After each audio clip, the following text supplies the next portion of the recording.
ሰላም ጤና ይስጥልኝ አድማጭ ተመልካቾቻችን የጽናት ሚዲያ ቤተሰቦች እንግዲህ ዛሬ ወደ አዲስ አበባ አምርተናል። አሁንም አዲስ አበባ የተለያዩ እንግዶችን እየጠየቅን ነው። በአዲስ አበባ ጉዳይ ከፍተኛ ውጥረት ነግሷል።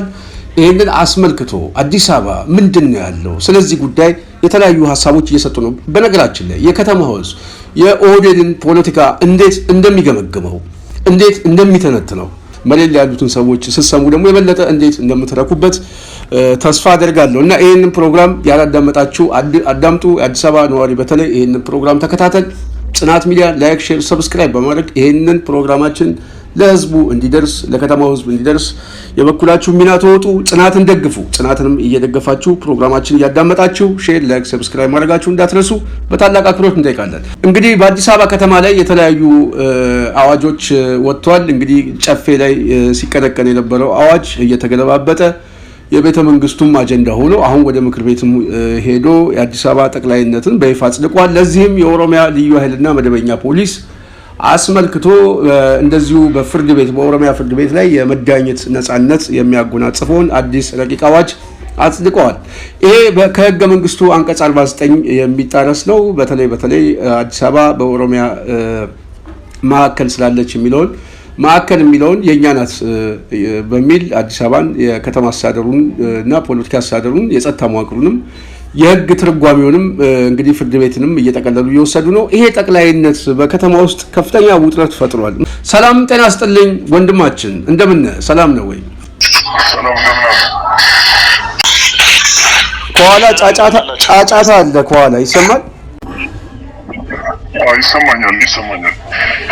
እዚህ በአዲስ አበባ ጉዳይ ላይ ያው ነገሩን እየተከታተላችሁት እንደሆነ ይገባናል።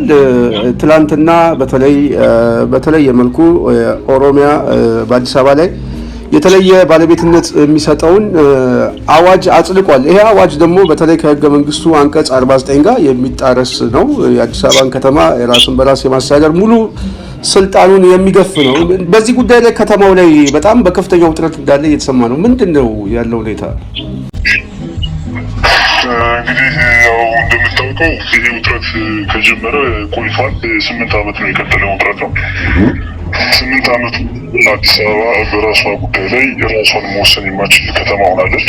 በላይዋ ላይ የተጫነባትን አገዛዝ ለመገርሰስን በማትችልበት አቅም ሁኔታ ላይ እንድትገኝ አድርጓታል። ይህም እንግዲህ እንዳየው ስርዓቱ የዘረጋው የአፈና መዋቅርና ስርዓቱ ታክቲካሊ በማህበረሰቡ ላይ የፈጸመው ማህበረሰባዊ ሪኢንጂነሪንግ ይሄ ሶሳይታል ሪኢንጂነሪንግ የሚባለውን ስራ ሲሰራ ቆይቶ ከዛ ባሻገር እንግዲህ በርካታ ስራዎችን እየሰራ ቆይቷል። ከማፈናቀል ጀምሮ እንግዲህ ማፈናቀል የሚባለው ሲነሳ የነበረው መልክ አለ። ማፈናቀል አንድን ማህበረሰብ ከዚህ ከሚኖርበት ከሴንተሩ ወደ ዳር ታፈናቅለዋለህ። አሁን ግን እየሆነ ያለው ከዛ በተጻራሪ ነው። መጀመሪያ ያደረጉት ምንድነው? ከዳር በኩል ይሄ ሸገር ሲቲ የሚባል ተፈጥሮ ያንን ከፐሪፈሪ ነው የገፉት። ከዛ በኋላ ደግሞ ከመሀል እንዲወጣ ተደረገ። እሱ መግፋቱ ከባህልም ከዳርም ከፐሪፈሪ ከሰንተርም እንዲገፋ ተደርጓል። ከዛ በማስቀጠል እንግዲህ የካልቸራል ኢምፕላንቴሽን የሶሳይታል ሪኢንጂነሪንግ የምንለውን ከሰሩ በኋላ በከተማው ላይ አስቻይ ነው ያሉትን ህግ እንግዲህ ያለምንም ተቃውሞ ያሉትም የተቃወሙትም ኃይሎች በፓርላማው ላይ እንዳያችሁት ፓርላማው የሙት ፓርላማ ከሆነ ቆይቷል። ያለምንም ተቃውሞ ጸደቀ የሚል ነገር ተነግሯል። ግን አንዳንድ ነገሮች እንግዲህ ከተማው ላይ ሲወሩ የምንሰማቸው በሚዲያ የምንሰማቸው ነገሮች እንደሚያሳዩት ፓርላማው ካሉት 547 መቀመጫዎች መካከል በ274 ገደማ ወይም ደግሞ 50 ሲደመር 1 መጽደቅ ሲገባው አባላቱ የተገኙት ይህንን አዋጅ ለማጽደቅ የተገኙት ግን 255 የፓርላማ አባላት እንደሆኑ የምታውቀው ነው። የፓርላማው አባላቱ መጀመሪያ ራሳቸውን መከላከል የማይችሉ ለራሳቸው ጥቅም ያደሩ እንደሆኑ ባለፈው ሳምንት ያደረጉትን ተቃውሞ አይተናል። አትመረጡም ሲባሉ እና አዲስ አበባ ላይ ይሁን ያለው አሁን ይህንን ሁሉ ስራ በ8 ዓመት ውስጥ የተሰራውን ስራ ከተሰራ በኋላ አሁን ደግሞ ሌጋላይዝ የማድረግ ያንን የሰሩትን ስራ ህጋዊ መሰረት የመስጠትና እንግዲህ እንደምታውቀው አዲስ አበባ ተጠሪነቷ ለፌዴራል መንግስቱ ሆኖ ሳለ ለክልል መንግስታት ተጠሪ እንድትሆን እየተደረገ ያለበት ሁኔታ ነው ያለው። አሁን የጸደቀውን ህግ በአዲስ አበባ ላይ የፌዴራል መንግስቱ ባለሙሉ ስልጣን ሆኖ እያለ ያንን ስልጣን ለክልል መንግስታት የማጋራት ስራና የሚፈልገውን የማስፈጸም ተግባር ያለው እና አዲስ አበባ ህዝብ ይህንን የሚቃወምበት እንደነገርኩ ባለፈው 8 ዓመት የተሰራበት ስራ ስላለ ከመምረም በዘለለና ራሱ ላይ የሚፈጥርበትን ችግር እያወቀም ቢሆን መሰረቱ ስለተናዳበት እየተበሳጨ ከመቀመጥ በዘለለ እያደረገ ያለው ነገር የለም። በተጨባጭ ግን አሁን ህዝቡ ከፍተኛ ምሬትና መሰቃይ ላይ እንደሆነ ለማየትና ለመታዘብ ችለናል። እዚሁ ጋር ቅድም አንተ እንዳነሳው በጣም የሚገርመው በተለይ እናከብረዋለን የሚሉትንም ህገ መንግስትን በመጣስ በተለይ አንቀጽ 49 ኦሮሚያ ልዩ ጥቅም ይገባታል የሚለው አከራካሪ የሆነ የህግ መከራከሪያ ነው። ግን በዛ መሰረት ኦሮሞ የተለየ መብት ይገባዋል ወደሚል አዙሮት አዲስ አበባ የነዋሪው በዋናነት ተጠሪነቷ ለፌዴራል መንግስት ቢሆንም የከተማ አስተዳደሩ ተጠሪነቱ ለነዋሪው ነው። አሁን ግን አዲስ አበባ ሙሉ መብት የለውም፣ ኦሮሚያ ነው ሙሉ መብት ያለው። ስለዚህ ልዩ ጥቅም ማለት አዲስ አበባን ማስተዳደር ነው በሚል የህግ ትርጓሜ ነው እንግዲህ አዲስ አበባን ወደ ጠቅላይነትና አሁን ደግሞ ወደ ህጋዊነት እየወሰዱት ያሉት። ይህ ጉዳይ ምናልባት ከህግ መከራከሪያ ውጪ በከተማው ላይ ከባድ ቀውስ ሊፈጥር አይችልም? ምክንያቱም የኦሮሚያ ፖሊስ ልዩ ኃይል እና ፍርድ ቤት ትንሽ ጫጫታ አለ ከኋላ።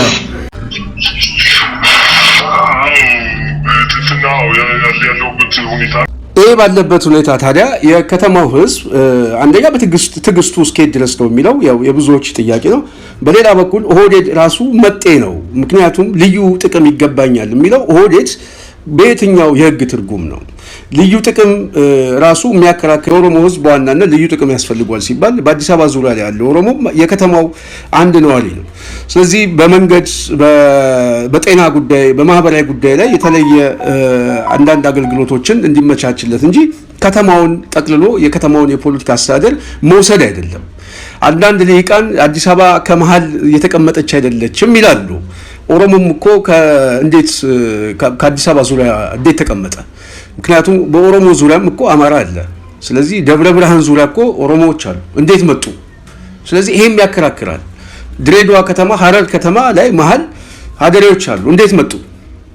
ስለዚህ የተለየ አመጣጥ አይደለም የመጣው። ራሱ ኦሮሞ በመካከሉ ስላለች አዲስ አበባ የኔ ነሽ የሚል የህግም የሞራልም መከራከሪያ ያልሆነ ጉዳይ ይዘው በመምጣት እንግዲህ ይሄ ፖለቲካዊ አጀንዳ እየሆነ እየመጣ አሁን ደግሞ ከቤተ መንግስት አልፎ ወደ ምክር ቤት ገብቶ የህግ ፕሮሰስ ላይ ነው። አዲስ አበባ ሙሉ ለሙሉ ለመዋጥ የሚደረግ እንቅስቃሴ እንደሆነ የከተማው ህዝብ የበለጠ እየተገነዘበ ነው። ይሄንን የሚቃወም ኃይል ደግሞ ሲመጣ ደግሞ በጉልበትም እናስተነፍሳለን የሚል እብሪት ውስጥ እንደገቡ ነው የሚታየው። ይሄ ጉዳይ ረጅም ርቀት መሄድ ይችላል። እንዳልከው በከተማው ላይ ብቻ ሳይሆን ህገ መንግስቱን ከመጣስ ባሻገር የከተማው ህዝብ ይሁንታ ያላማከለ ነው። በመሰረታዊነት የከተማውን ህዝብ ይሁንታ የህዝብን ይሁንታ ያልጠየቀ በማን አለብኝነት እየተሰራ ያለ ስራ እንደሆነ እናንተ የምታውቁት ነው። ከዚህ ባሻገር በከተማው ላይ ባለቤትነትን አንደኛ እዚህ ጋር መታወቅ ያለበት ልዩ ጥቅም ይገባዋል ማለት ልዩ ጥቅም ማለት ምን ማለት ነው የሚለው ዲፋይን መደረግ አለበት። በጣም ሚስ ኢንተርፕሬት እየተደረገም ስለሚወሰድ ልዩ ጥቅም ማለት ከቡራዩና ከሰበታ ከሱሉልታ መጥቶ የሕክምና አገልግሎት ኢዝሊ ማግኘት ከቻለ ጎጃም ጫፍ ላይ ካለው ገበሬ የተሻለ ልዩ ጥቅም አግኝቷል ማለት ነው በአዲስ አበባ ላይ። እንደዛ ነው የህግ አውጪዎቹ ኮንሰፕት ያወጡት እንጂ ሀገሩን ጠቅልሎ የመውሰድ ሀገሩን የማስተዳደር ልዩ ጥቅም አለው የሚል የትኛውም አንቀጽ የትኛውም አዋጅ ላይ የለም። ልዩ ጥቅም አለው ማለት የከተማውን ህዝብ አስተዳደር ንጠቅ የሚል የነጣቂዎች ህብረትን ማደራጀት አይደለም ዋና ዓላማው። ልዩ ጥቅም ማለት ነጣቂዎችን ማደራጀት እና ያንን አደረጃጀት እውቅና መስጠት አይደለም። ልዩ ጥቅም ከዚህ የበለጠ ልዩ ጥቅም ያገኛል።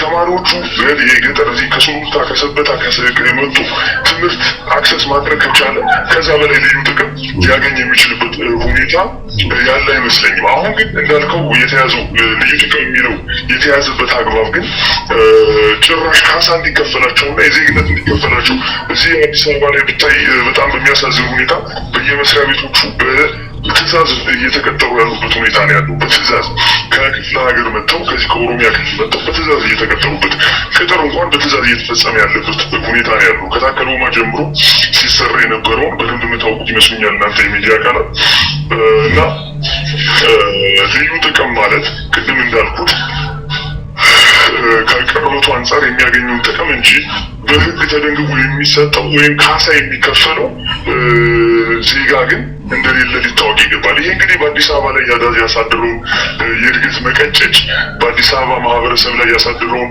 የፖለቲካ ኪሳራ ገሃድ የወጣ ነው። አሁን ላይ ግን ይህንን ማድረግ የማይቻልበት ሁኔታ ላይ ተደርሶ ከፍተኛ የአዲስ አበባ ሕዝብ ምሬትና ሀዘን ላይ እንደሆነ እያየን እየተመለከትን እኛም የዘው አካል ሆነን እያየን ነው።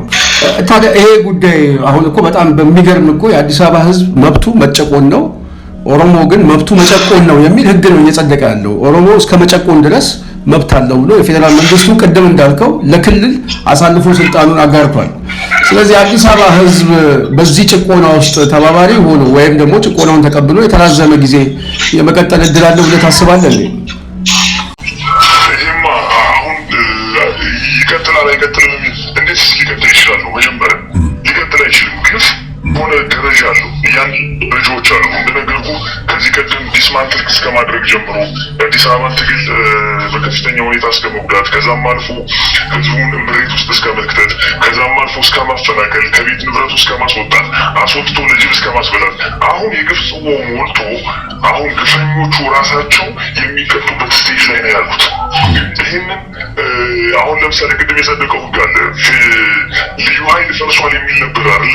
ከሆነ ጊዜ በፊት ልዩ ኃይል ፈርሷል፣ የልዩ ኃይል አድማ ብተና የሚባል የለም የክልሎች ፈርሷል የሚል ነው። የአማራ ክልልን ጦርነት እንዲቀሰቅስ ያደረገው።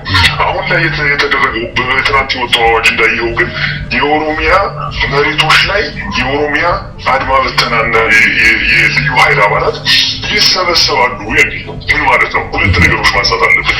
አንደኛ መጀመሪያ የፈረሰ ልዩ ኃይል ከምን መጣ? ሁለተኛ ይሄ ልዩ ኃይል ምን አይነት ማንዴት አለው? ነገ አዲስ አበባ ውስጥ ገብቶ ምንድን ነው የሚያደርገው? ምንድን ነው ሊፈጽም የታሰበው? ሶስተኛ ይሄ ኃይል አዲስ አበባ የሚገባው ምን አስፈልጎ ነው? አዲስ አበባ ውስጥ ገብቶስ ማንን ሊያስጨማቅቀው ማንን ሊመታ ነው የሚለው መታየት መቻል አለበት። እነዚህ ሶስት ነገሮች በተለያይተው መታየት አለባቸው። በመጀመሪያ ልዩ ኃይሉ ፈርሷል ከተባለ የት የተደራጀ ልዩ ኃይል ነው? እንዴት ተደራጀ? በምን አዋጅ? የመጀመሪያውን መጋቢት ላይ 2015 መጋቢት ላይ እንዲፈርስ የወጣውን ነገርስ ምን አድርጎ ነው አሁን እንደ አዲስ መደራጀት ይቻላል?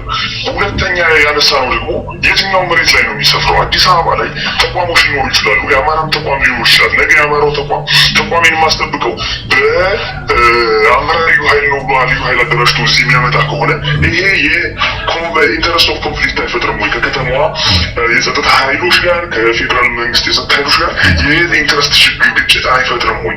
ሶስተኛ አሁን ዋና ዓላማው ከነዚህ ባሻገር ዋና ዓላማው ምንድን ነው? አዲስ አበባ ውስጥ ሞልቶ የፈሰሰውን የግፍ ጽዋ ሊፈነዳ ስላለ የፌዴራል ኃይሎቹንም ሆነ የአዲስ አበባ ፖሊስንም ሆነ በዛ ልክ አፈናቅለውትም ያረኩበትን የአዲስ አበባ አሁን እንደገና ተነስቶ ችግር የሚፈጥር ከሆነ ሰብቲው እናደርገዋለን ወይም ደግሞ እንጨቁማለን የሚል ኢንቴንሽን ያለው ነው። ይህ ነው ማምነው እንዳንድ ነዋሪ። ትክክል ነህ። በጣም ትክክለኛም ሴናሪዮ ነው ብዬ ነው የማስበው። ምክንያቱም ኦሮሚያ ልዩ ኃይል ፈርሷል ከተባለ ከዚህ በፊት አሁን ከየት መጣ? ሁለተኛ አዲስ አበባ የሚገባበትስ ምክንያት ሞቲቭ ምንድን ነው የሚለውን በተጨባጭ ለማየት እንግዲህ አዲስ አበባ የኦሮሞ ሊቃን ኦህዴድን ጨምሮ የሚሉት የኦሮሞ እምብርት ነች ነው የሚሉት። ስለዚህ አዲስ አበባ መሀል ላይ ነው ያለችው። ስለዚህ ኦሮሞ ነች። ኦሮሞ ደግሞ ባለቤት ነው። ሌላው ተገልጋይ መሆን ይችላል እንጂ የከተማው ባለቤት መሆን አይችልም የሚል አቅጣጫ ነው ያላቸው እና ይሄ ፖለቲካዊ አቅጣጫ ደግሞ ህዝቡ ወደ ተቃውሞ ሊመጣ እንደሚችል ስለሚገባቸው የኦሮሚያ ልዩ ኃይል ወደ ከተማው በመሳብ የሚነሳውን ህዝብ እንጨቁነዋለን፣ እንገለዋለን፣ ጨፈጭፈዋለን ብለው በይፋ ነው በህግ ነው የመጡትና ይሄ ጉዳይ እንደውም በቅርቡ ሰሞኑን የአዲስ አበባ ፖሊስ ኮሚሽንም እንግዲህ በከተማ ውስጥ ህዝባዊ ቁጣ ሊነሳብኝ ይችላል በሚል እየተናገሩ ያሉት። በአጠቃላይ ስታየው ግን ህዝቡ አሁን ካለበት ሁኔታም ስትገመግመው መሬት ላይ እንደው በቅርብ ጊዜ ህዝቡ የመነሳት እድል አለው በዚህ ጉዳይ ላይ በቃኝ ሊል ይችላል።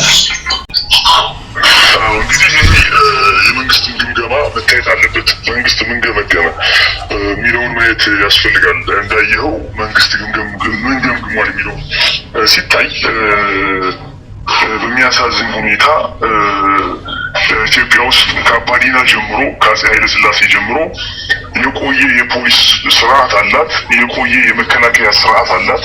እግረኛ ጦር የምንለው መከላከያ እያልን የምንጠራው አርሚው፣ የአየር ኃይል አላት። ይሄ ደግሞ እንደገና አልትረሪ የምንለው ወይም ደግሞ መድፈኛ የምንለው ምድብ አላት። ይሄ እንግዲህ ያስፈለገው የከተማ ፖሊስ ኢንዶክትሪን የሚደረግበት የራሱ የሆነ ኢንዶክትሪኔሽን አለው። የመከላከያው አርሚው በተመሳሳይ ኢንዶክትሪን የሚደረግበት የራሱ የሆነ ኢንዶክትሪኔሽን አለው። ከዚህ ባፈነገጠና ከዚህ አሰራር ውጪ በሆነ መንገድ አሁን ያለው አገዛዝ አስተዳደሮችን እና ወይም ደግሞ መዋቅሮችን እየመራ ያለበት ሁኔታ አለ። ይሄ ማለት ምን ማለት ነው? አዲስ አበባ የአዲስ አበባ ፖሊስ በሚባል የፖሊስ ተቋም የሚሰለጥን በፖሊስ ዲሲፕሊን የሚሰለጥን በፖሊስ ስነ ምግባር የሚሰለጥን በፖሊስ መዋቅር የተደራጀ ኃይል ትመራ ነበረ። እንደምታውቀው በፖሊስ ኃይል ትመራ ነበር። እነዚህ ፖሊሶች ደግሞ በተለያዩ የሀገሪቱ የፖሊስ ማሰልጠኛዎች የሚሰለጥኑ አሉ። በዋናነት ግን በግንባር ቀደምነት አባዲና ተጠቃሽ ነው። እንግዲህ ይህ በሆነበት ሁኔታ አሁን ላይ የአዲስ አበባ ከተማ አስተዳደር ፖሊስ የሚመራው በአስራት ደሚሮ እንደሆነ ነው የምናውቀው እኛ። ነገር ያለው ሹመት የሰማነው እሱን ነው። ይሄ ማለት ምን ማለት ነው? አስራት ደሚሮ የምንለው እንግዲህ ከዚህ ቀደም በቤንሻንጉል ጉሙዝ የአስቸኳይ ጊዜ አዋጅ ሲመራ የነበረ ሰው በመከላከያ ሰራዊት ውስጥ ብዙ ስራዎችን ሲሰራ የነበረ መከላከያ ነው። ሀገሪቱን ከተማዋን ወደ ወታደራዊ አስተዳደር እያዞረ ነው ማለት ነው። ለምንድን ነው የሚያዞረው? አንደኛ የተማረ ኃይል የለም ወይ? በምልህ በርካታ የፖሊስ ስልጠናዎችን የወሰዱ የተማሩ ኃይሎች የሉም ወይ? የፖሊስ ተቋሙ ፌል አድርጓል ወይ? ይህንን አዲስ አበባ ሊመራ የሚችል የፖሊስ ተቋም የለም ወይ? የስልጠናውን ዲሲፕሊኑን ሊያሟላ የሚችል ግለሰብ ታቶ ነው ወይ ስትል አይ ዶንት ቲንክ ሶ። እንደዛ አይመስለኝም። ምንድነው ታዲያ ዋና ዓላማው ስትል ወደ ወታደራዊ አስተዳደር እየተሸጋገርን ያለበት ስቴጅ ላይ ነው ያለ ነው። ለምንድን ነው እንደዛ የሚሆነው? ወደ ወታደራዊ አስተዳደር የምናድግበት መንገድ ለምን ተፈጠረ? ምን አስቻይ ሁኔታ፣ ምን ግምገማ ስላለ? አሁን የጠየቀው ጥያቄ መልስ የሚገኘው እዚህ ላይ ይመስለኛል። ዋና ነጥቡ ያለው በመደበኛ የፖሊስ አደረጃጀት ወይም በመደበኛው የፖሊስ አሰራር ወይም መዋቅር መቆጣጠር ያልቻልካቸውን ነገሮች ለመቆጣጠር ስትል የአስቸኳይ ጊዜ አዋጅ የምታውጀው ወታደራዊው አስተዳደር ሀገርና ድንበር ከመጠበቅ ዘሎ የህገ መንግስታዊ ስርዓቱን ወይም ደግሞ ህገ መንግስታዊ ስርዓቱ የሚሉት እነሱ ወይም ደግሞ የሪጅሙ የስራ መንግስቱ ወይም ደግሞ የገዥውን ኃይል ለመከላከል እንዲሁ ሲፈለግና ሲታሰብ እንደዚህ አይነት አስተዳደሮችን ወይም ደግሞ መዋቅሮችን ትዘረጋለህ።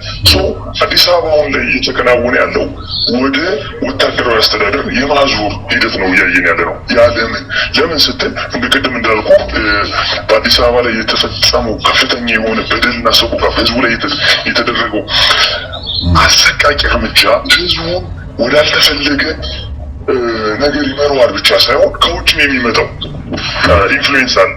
የታጠቁ ኃይሎች በየቦታው ያሉ የታጠቁ ኃይሎች ሰርገው ገብተው አዲስ አበባ ውስጥ የተለያየ ነገር ሊፈጽሙብኝ ይችላሉ የሚል የደህንነት ስጋትም አለበት። እሱ መንግስት የደህንነት ስጋት አለበት። ያንን የደህንነት ስጋቱን እንዴት ላስወግደው የሚል እምነት ሲያጣና ህዝቡ አሁን በማኮብኮብ ላይ ስላለ አይተናል እኮ እንግዲህ እንደምታውቀው እንደምታስታውሰው የአዲስ አበባ ህዝብ እንግዲህ ፋኖ ገና በተደራጀበት ወቅት ነው እኮ ገና ተቋም እንኳን አንድ ጠንካራ ተቋም ሳይመሰረት ፋኖ ይችላል ፋኖ ይመጣል እያለ አስፓየር ሲያደርግ ነበር፣ ዲዛይር ሲያደርግ ነበር። ስለዚህ አሁን አንድ የተደራጀ ተቋም ሲኖርና ሲመጣ ምን ሊፈጠር እንደሚችል አዲስ አበባ ውስጥ እነሱ ያውቁታልና በዛ ምክንያት አስተዳደሩ እንደዚህ ወደዚህ አዙረውታል። ከፍርሃታቸው የመነጨና የህዝቡ ውስጥ እየተነሳ ያለው ማዕበል ከመፍራት ሊሆን እንደሚችል ግምቶችን መናገር ሳይሆን ሃይፖቴቲካሊ ሳይሆን በተግባርም ያሉ ተጨባጭ ሁኔታዎች ናቸው ብዬ አስባለሁ። በጣም ነው የማመሰግነው ወንድማችን ከአዲስ አበባ። እንግዲህ የከተማው ህዝብ በዚህ ደረጃ ስርዓቱን እየገመገመ እንደሆነ ተጨባጭ ማሳያ ነው የጽናት ሚዲያ ቤተሰብ። የከተማው ህዝብ ስርዓቱን በተለይ ሲገመግመው በዚህ ጥልቀት ባለው ሁኔታ እንደሆነ መመልከት ማገናዘብ ይቻላል። ስለነበረን ቆይታ ከልብ እናመሰግናለን። እንደዚሁ ወደፊትም አዳዲስ ሀሳቦች ሲኖሩ እናንተ እንደምትተባበረን ተስፋ አደርጋለሁ። ከልብ አመሰግናለሁ።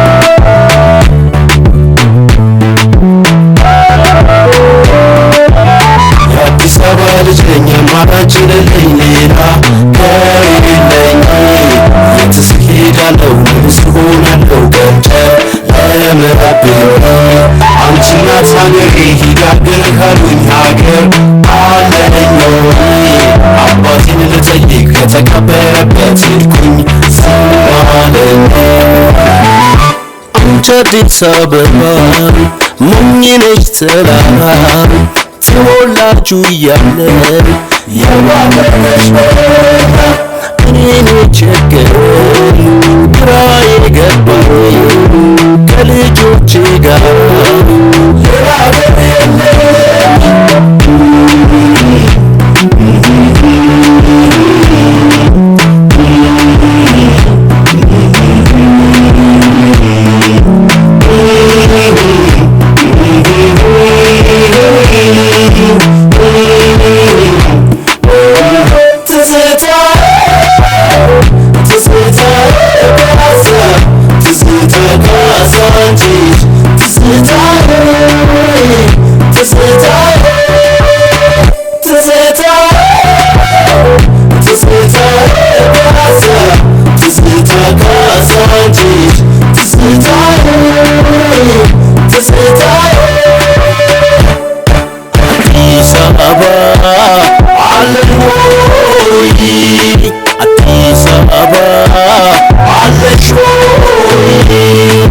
ልጆችሽ ተጎዳን ሁሉንም ማጣን ትዝታችን ሳይቀር እሱ እንኳን የለን በየትኛው ኃጢአት የምንከፍል ዋጋን ወልደሽ በትነሻል እማሰብስቢን አዲስ አበባ አለን ወይ አዲስ አበባ አለሽ ወይ ጣሊያንም ሲገልሽ እገሌም ሲከፍልሽ ተረኛው አልቀረሽ ባጥንትሽ አብርሃም ልጆችሽ ሞገስም ልጆችሽ በክብር ያኖሩሽ ለክብርሽ ሞቱልሽ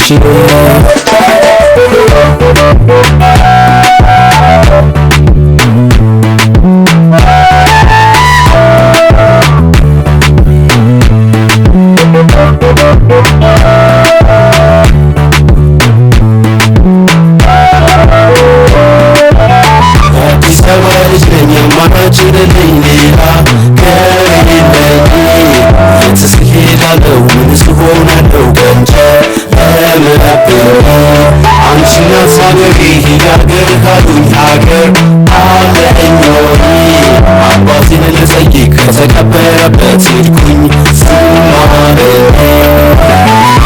ጠላቴ ደሜ ነው ደሜም ነው ስጋዬ ወንድም ከወንድሙ በሞት ተለያየ ያለ ቅድስና ምኞቱን አጥቶ እምነት ላላችን አዲስ አበባ አለን ወይ አዲስ አበባ አለሽ ወይ በገዛ አገራችን በተወለድንበት የበይ ተመልካች መሆን ሻልንበት ተላመድነውና ውሸት ሆነ እውነት እያንቀላፋን ነው እንዳንተኛለት አዲስ አበባ አለን ወይ አዲስ አበባ አለሽ ወይ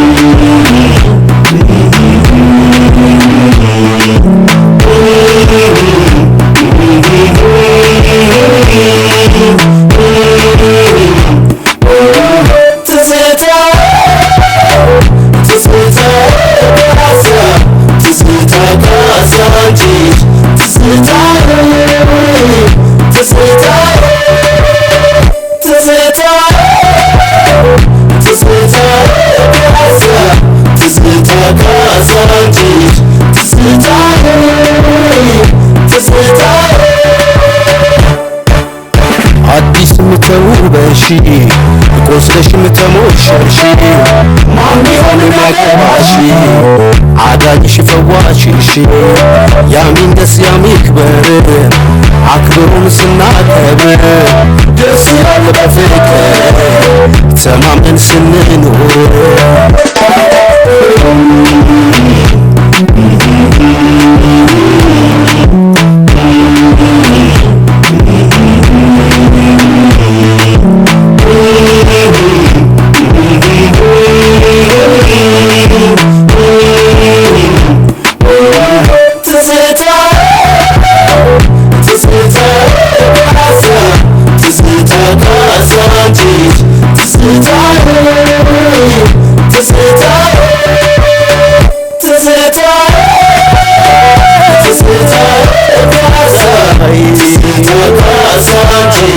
It's